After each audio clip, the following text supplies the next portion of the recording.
माझ्या ऑफिसमध्येच त्या दिवशी आम्ही लंचला बसलो तर एक टॉपिक निघाला जेवणाचा.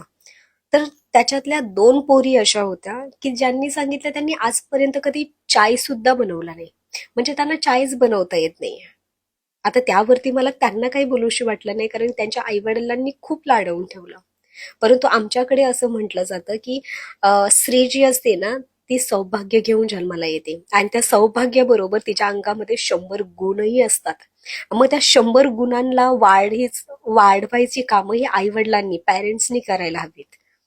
मग तुमच्यातले जे 100 गुण असतात त्याच्यापैकी पहिला सगळ्यात महत्वाचा गुण म्हणजे त्या स्त्रीमध्ये अन्नपूर्णेचा वास असतो. ज्या स्त्रीला उत्तम स्वयंपाक बनवता येतो तिचं फक्त किचन कधी जाऊन बघा तुम्ही.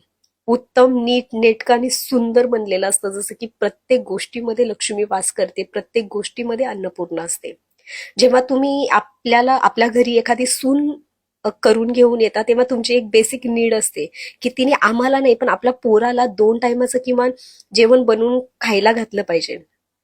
आणि जेव्हा तुम्ही तुमची पोरगी दुसऱ्यांच्या घरात देता तेव्हा तुम्ही आ, गर्वाने सांगता की नाही तिने कधी जेवणच बनवलं नाही, तिला येत नाही, हळूहळू शिकेल. म्हणजे मी हे नाही म्हणत की तुमच्या पोरी एज्युकेटेड आहे, वेल सेट आहे, त्या काय 10 बायका कामाला ठेवतील आहे ना. पण घरची स्त्री, घरची लक्ष्मी ती लक्ष्मीच असते. तुम्ही पैसे देऊन किती करणार आहात? शेवटी तुमच्याकडे पैसा टिकण्यासाठी तुमच्या घरच्या लक्ष्मीमध्ये लक्ष्मी असायला हवी, अन्नपूर्णा असायला हवी, तेव्हा जाऊन तुमच्या घरातलं धनधान्य हे कायम भरलेलं असेल ना. कमाल आहे.